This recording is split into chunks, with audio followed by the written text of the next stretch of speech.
Hello everyone, welcome to my channel. Phyllis Summers had made a lot of dangerous choices in her life. She had lied, schemed, seduced, manipulated, and reinvented herself more times than anyone in Genoa City could count. But this was different. This wasn't about revenge, it wasn't about ego, it wasn't even about power. This was about survival. The moment she stepped into her suite at the Grand Phoenix and locked the door behind her, she exhaled slowly and reached into her purse. The flash drive felt heavier than it should have, so small, so ordinary, and yet it contained something that could shake the foundation of the Newman empire. Victor Newman had spent decades controlling the board, the family, the city. He pulled strings no one even knew existed, and most of the time he got away with it. But this time, Phyllis had proof. She moved toward her laptop, hesitated, then glanced at the curtains as if expecting Victor himself to appear outside her window. Paranoia? Maybe. But when you went after a man like Victor, paranoia was a survival skill. She inserted the flash drive. The video file loaded instantly. Security footage. A private meeting room, Newman Ranch, timestamp 3 weeks ago, the same week Victor claimed he had been out of town on business. But he hadn't been out of town. He had been orchestrating something. The footage showed Victor sitting at the head of the long oak table. Across from him sat a man Phyllis recognized instantly, a federal regulatory consultant with influence over a pending investigation into Newman Enterprises, the same investigation that had mysteriously disappeared. Victor leaned forward in the footage, sliding a folder across the table. No audio, but the body language was clear. It wasn't a negotiation. It was a transaction. Phyllis replayed the clip 3 times, her lips slowly curled. Victor hadn't just interfered in the investigation, he had buried it. And if that went public, the board would panic, shareholders would revolt, Victoria would be blindsided, Nick would spiral, Nikki would be devastated. The entire empire would wobble. Phyllis closed the laptop carefully. This wasn't just dirt. This was leverage. And Victor Newman had underestimated her for the last time. The next morning, Victor stood in his office at Newman Enterprises, staring out over Genoa City, calm, calculated, untouchable. Or so he believed. When his assistant announced Phyllis without warning, his jaw tightened. She walked in like she owned the place, confident, smirking, dressed in sharp red like a warning sign. "Victor," she said sweetly, "we need to talk. I have nothing to discuss with you." "Oh, I think you do." She closed the door behind her. Victor didn't sit, neither did she. The air between them crackled. "You've been busy," Phyllis began casually, "out of town, handling business." Victor's eyes narrowed slightly, "Get to the point." Phyllis stepped closer, "You weren't out of town." Silence. Victor didn't flinch. But he was listening. "You were at the ranch, meeting with someone who had the power to make a very inconvenient investigation disappear. That got his attention." "Be careful," Victor warned quietly. Phyllis smiled wider. "Oh, I am very careful." She placed her phone on his desk and tapped the screen. The footage played. Victor's expression didn't change, but something in his eyes sharpened, calculating, assessing.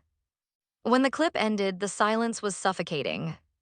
"Where did you get this?" he asked evenly. Phyllis shrugged. "Does it matter?"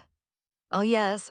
She leaned forward, lowering her voice. "Let's just say you're not the only one who knows how to build loyalty." Victor stared at her for a long moment. "You think this is blackmail?" he asked. "I think," Phyllis replied softly, "this is balance." Victor moved around the desk slowly, closing the space between them. He towered over her. "You would destroy the Newman legacy because of your personal vendetta." Phyllis's eyes flashed. "This isn't personal, it's business. You bury investigations, you manipulate outcomes, you crush people, and you expect no consequences." Victor's voice dropped to a dangerous whisper. "And what do you want?" There it was. The question. Phyllis didn't hesitate. A seat at the table. Victor's gaze hardened. "You don't belong at my tables." Phyllis tilted her head. "Maybe not, but I belong in the rooms." As she picked up her phone. "If I don't have influence in the next corporate restructuring, if I'm sidelined again, if you or Victoria try to ice me out." She held up the phone slightly. This goes public. Victor's expression was carved from stone. You're playing a very dangerous game. Phyllis smiled. I learned from the best. Oh, news didn't break that day. Or the next. Victor didn't retaliate immediately, which worried Phyllis more than if he had. Because Victor Newman never sat still when cornered. Across town, Victoria noticed something was off. Her father was quieter, sharper, watching everyone a little too closely. Nick felt it too, that invisible storm building. And Nikki, she sensed the tension in her husband but couldn't reach him. Victor was protecting them. Or isolating them. Meanwhile, Phyllis waited. She expected threats, surveillance, legal intimidation. Instead, she received an invitation. Newman Ranch. Dinner. Just Victor. No witnesses. No intermediaries. Phyllis stared at the message for a long time. Was it a trap? Probably. But if she wanted to win this, she had to walk into the lion's den. That evening, she stepped into the ranch. The house felt heavy, historic, powerful. Victor stood by the fireplace, drink in hand. You came, he observed. Of course I did. They didn't sit at the long dining table. Instead, Victor gestured toward the seating area. This ends tonight, he said calmly. Phyllis crossed her legs. It ends how you want it to end. Victor studied her. You think that video destroys me. It won't help your public image. Victor gave the faintest smile. I have survived worse. Phyllis's confidence flickered just slightly. Maybe, she admitted, but this isn't about survival, it's about control, and for once I have it. Victor stepped closer. You misunderstand something, Phyllis. No, you believe you are holding a weapon. His eyes darkened. But you are holding a spark. The tension snapped tight. Explain, she challenged. Victor's voice was steady. If that footage goes public, regulators reopen investigations. Markets react, stock drops, my enemies circle. He paused. And who do you think they will blame? Phyllis hesitated. Victor continued, you. Her stomach tightened. You accessed private security, you distributed confidential corporate material, you interfered. He let that sink in. You wouldn't just be exposing me, you would be implicating yourself. The room suddenly felt smaller. Phyllis hadn't considered that angle. Victor leaned in slightly. You're clever, but you are not untouchables. For the first time since this began, Phyllis felt the ground shift beneath her. Had she miscalculated? But then something clicked. She smiled again. A nice try. Victor's brow lifted slightly. You're assuming I'm the only one with a copy. Silence. And just like that, the balance shifted again. Victor's stare intensified. How many copies, he asked quietly. Phyllis didn't answer immediately. Enough, she said finally. Victor walked to the bar and poured another drink, giving himself a moment to think. He had underestimated her. That was his mistake. Phyllis stood slowly.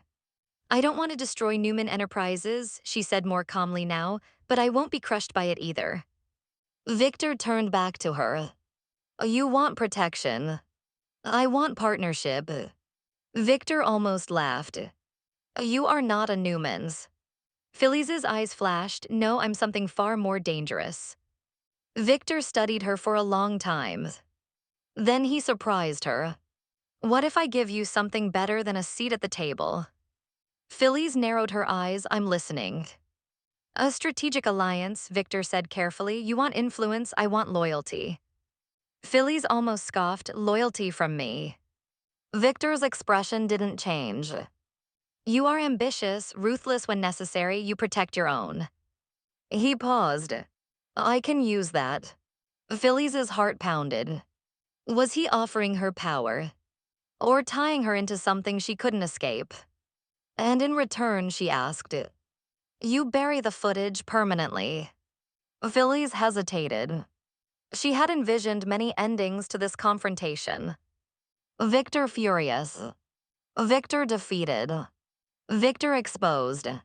But this, an alliance. It was tempting. Because Victor was right about one thing.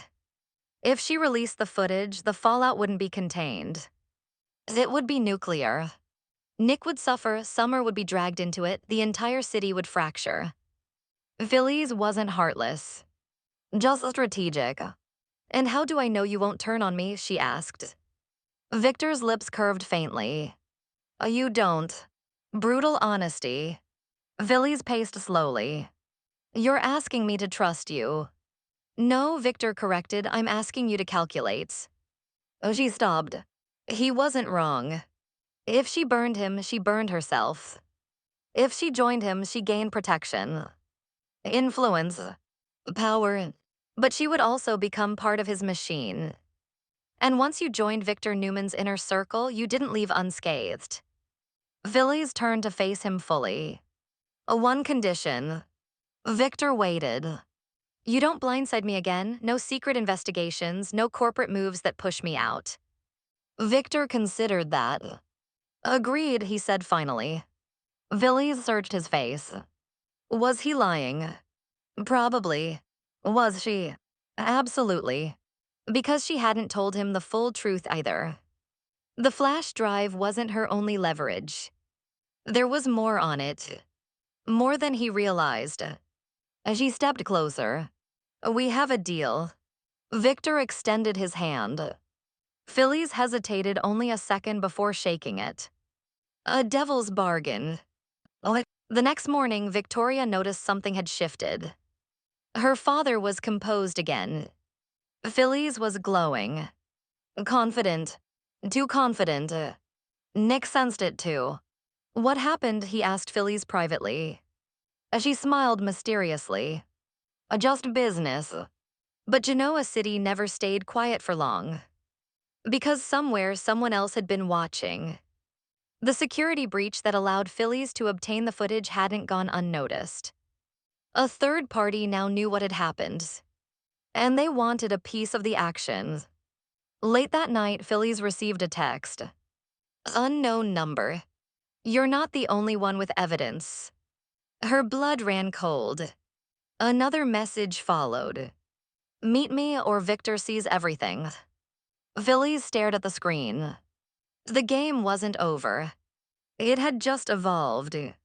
And now she wasn't just blackmailing Victor. She was being pulled into something bigger. More dangerous. She looked out over the city lights, adrenaline surging. Victor thought they had reached an understanding. But Genoa City thrived on secrets.